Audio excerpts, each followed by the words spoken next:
It's Del K. Brereton, and this is The Real Spiel. Listen, man, I don't know if you're tired of this conversation, but I am. I am. I'm really tired of these two. I'm tired of them. I'm tired of Charles, and I'm tired of Kevin. And I'll let you know why in just a second. Hey, holler out to Al Katani, the Spice Man. Listen, get the Dope by Del merch. Check out the store. Come on in here and let's have a good time to my peoples and all of my friends, Earth, Wind, Fire, Spirit. Come on now, join the groups, join the memberships.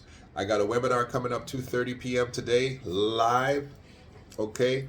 Teaching you how to do this activism thing. But I'm just going to have a quick commentary right now on Charles Barkley and Kevin Durant.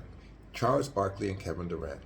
Charles Barkley and Kevin doggone Durant. Listen, there's never been a time in history where two great basketball NBA players, two individuals worthy of the Hall of Fame, worthy of accolades, worthy of awe, worthy of being called at some time one of the best in the world. There's never been a time in history where two men of that caliber out of the NBA are more relevant to the culture and to their people as today. I'm gonna take my glasses off because what I'm about to say, somebody should try to punch me in my face, because Kevin Durant and Charles Barkley are the epitome of Negroes who don't understand the moment. They are the epitome of that. Let's break them down into pieces. Who do you want to go first? Charles Barkley was one of my favorite players growing up. Number 34. I wore number 34 mainly because of Charles Barkley. Charles Barkley was to me one of the best individuals to ever wear that number. And what Charles did from his career as a basketball player to his broadcasting career was absolutely annihilate any respect this writer, this speaker, this individual in the media, this man of the cloth, this black man. He annihilated anything that I would look at as credit worthy in respect to him. He is completely oblivious of the culture. He is completely oblivious of his responsibility to his people. He is completely oblivious of issues that are germane to being a black man in America. And I don't excuse him for his wealth. I don't excuse him for his positions of privilege because he has climbed the social ladder. I don't excuse him because he still suffers the same level of scrutiny, the same dangers that every black man in North America faces. He still suffers all of them.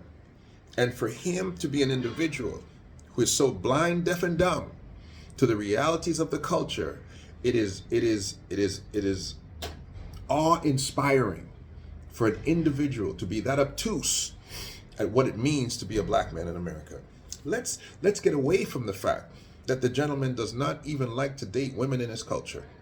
Let's get away from the fact that he has some type of allergy to anything that pertains to black empowerment.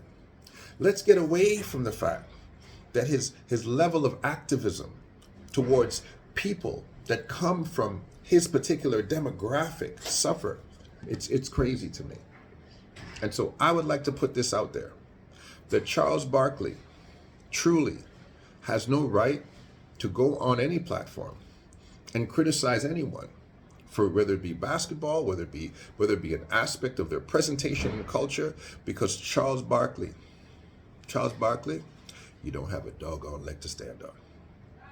I'm gonna move over to Kevin Durant. Kevin Durant is the consummate snake in the grass. For a guy to be that talented, for a guy to be that revered, Kevin Durant's name is being held high, even as an individual. Like, he's being held as high as Kobe. He's being held as high as MJ. They're saying that of Kevin Durant that he's on LeBron level. But an individual who is still sitting on championship rings, he still has championship rings, he does not garner the level of respect that a guy with his talent should, because Kevin Durant is the most insecure man in the NBA. He's the most insecure man in the NBA. And I'm not going to talk about the peasy head that he got on top of his head that he's never seen a brush, a comb, or a bottle of Activate. I'm going to talk about that. I'm going to talk about the fact that this individual has been packaged as a basketball player consistently next to Hall of Famers, consistently. And for an individual who has had as much help as Kevin Durant has had, to me, his success ratio is extremely low for the amount of help he's had in his career. He played with three NBA MVPs. NBA MVP. He played with Harden. He played with Russell. Oh, I don't care what you want to say. He was playing with three. There were three potential MVPs on that team. Those are three Hall of Famers. No championships. Yeah, he went out there and stuck himself in with Curry, stuck himself there on a 73-win team, and picked up a couple. But to me, all those have an asterisk on it. Because what is being said about Kevin and what Charles has said about him is that, listen, it's a completely different game when you're driving the bus, baby. It's a completely different situation when everything's on your shoulders. He's played with Kyrie. He's not been able to put himself back in the so-called championship atmosphere, considering he's called the best scorer in the NBA. And this is the last part about it. Kevin Durant is so self-involved. He is so self-involved. He doesn't have the backbone to stand up for people who are going through a storm. What he didn't do during the time of Kyrie's crucifixion, to me, was a blight on his career forever. The silence, the lack of solidarity, his inability to say, you know what, that's my brother and what they're doing is wrong. Because he was more concerned about his own legacy, his own pocketbook, his own name. He was more concerned about that than he was about Kyrie for the wrong issues. Because he wasn't concerned about his pocketbook. He wasn't concerned about his name. He wasn't concerned about his reputation when he was creating burner accounts. He's not concerned about how his fans or how brands see him when he's on social media feuding with his petty partner, Charles Barkley. And to me, I'm tired of it. To me, it's not news no more. To me, it diminishes what these men have brought to the table on the basketball forum. And to me, it makes the NBA into a joke. It turns the Max Kellermans, it turns the Jason Williams, it turns all these little pundits into talking heads that nobody really wants to listen to. The facts of the matter is, there's something about being a man. There's something about being a black man. And these two men, they don't have it. They're social media tough guys. Charles Barkley is a social media tough guy now. At almost, was he 60 years old now? Charles couldn't whoop anybody right now. Charles gets out of breath going up a couple of sets of stairs. Let's be truthful about it. Kevin Garnett's never picked it up a weight in his life. Kevin Garnett is one of the most insecure men in the NBA. I'm going to say it again. And the fact that these two individuals have the approach of social media passive aggressiveness shows the true femininity that is really dangling between their legs.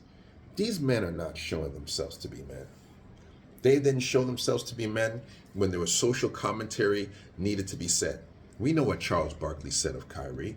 We know these Negroes didn't do any research before they started to say disparaging remarks in respect to a book, in respect to a movie that was talking about true ethnicity and the true background of people of the diaspora, of individuals of Afro-Semitic culture.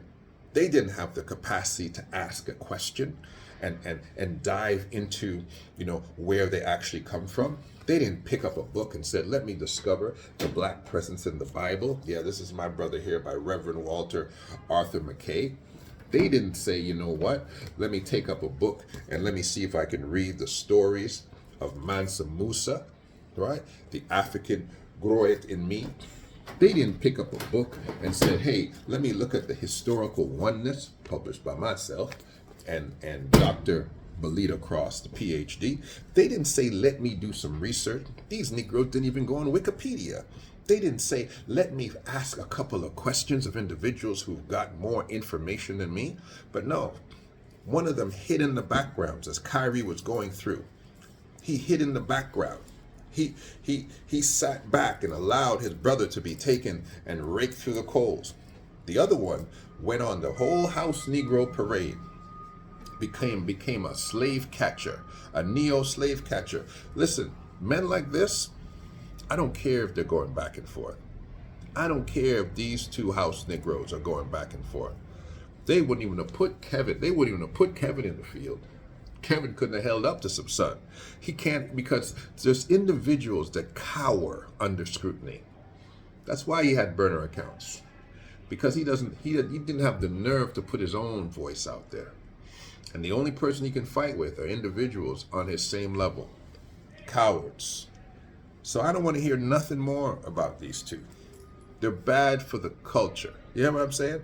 They're bad for the culture. Speaking of the culture, today at 2:30, I'm going to be having a webinar. It's a free webinar teaching you how to do a variety of things. How to build a social media platform that speaks to activism. I've got to teach my people how to be an activism network. We're going to learn how to do that today. I have a course that is coming. If you want me to build out your activism course, and what does that look like? It looks like an LLC. It looks like building out your YouTube page with a store, teaching you about fundraising, teaching you how to create corporate identities that are similar to yours. I'm going to talk about it today. You can create a corporate identity. For example, I am a corporate identity. I am also me. So I'm going to teach you about these things today. How to fundraise, how to have campaigns against major brands, how to build out an activism platform, and how to hold hands with your people all over the world. Listen, we have some real things on the table today. Major things happening, world crises happening in the areas of human rights. People don't know what's taking place in Israel today. People don't know the ramifications of what's going to happen in this next American presidency. People aren't understanding what's taking place in China and what the demonstration of Mr. Putin over there in Russia is in respect to the worldview. What's going on in North Korea and South Korea. People, and especially people of color, need to get out from underneath these pundits arguing about things that make no sense. Grown men wearing shorts, running around, talking tough, when they bring nothing to the cultural table. You bring nothing to the cultural table. Your money doesn't even come into the hood, doesn't even come into the community. Your donations do not affect the social evolution of your people. Your commentary will not linger past the day that you say, I retire from the NBA. You are just you are a blade of grass that will wither away with the sun, because you have left nothing for the next generation to glean. Nah, I'm tired of listening to these two guys talking. I'm tired of having a conversation about individuals who consider themselves to be outside of the culture. If you're outside, stay outside. If you're outside, don't knock on the door. If you're outside, don't come to the barbecue. If you're outside, don't call, don't email, don't telegraph, don't even send smoke signals. Just stay on the outside. Because we're tired in the black community of bringing all of these Negroes back after massa done run through you, after they done threw you out, after they done put you out, after they done pulled off your endorsement deals and taken the shoes away, after they haven't put you in the Hall of Fame, and after they haven't given you the brass ring, they haven't given you the position that you wanted to, and now you want to come back and declare you're black. Well, you ain't that black. You ain't that black. You've decided that you're not. You've decided that you're not one of us, and we're going to hold you to that. You go ahead and keep arguing back and forth with Charles Barkley, Kevin Durant, but take it offline, man. We don't want to see that. I'm sure that man has a phone number you can call, but you guys want to have your fight online, because you guys ain't really fighting. You're in the whole hold me back club. You ain't really fighting. Pick up the phone and call the man. You've got the resources. Go see the man. You know where he works. Don't talk to me about none of these guys anymore. I'm tired of hearing about you. I did it in 15 minutes. It's Del K. Brereton. This is The Real Spiel. The webinar's coming up at 2:30, baby. Holler back at me. I'll be right here. Del K. Brereton, this is The Real Spiel. I don't want to hear about Charles and Kevin no more. I'm out.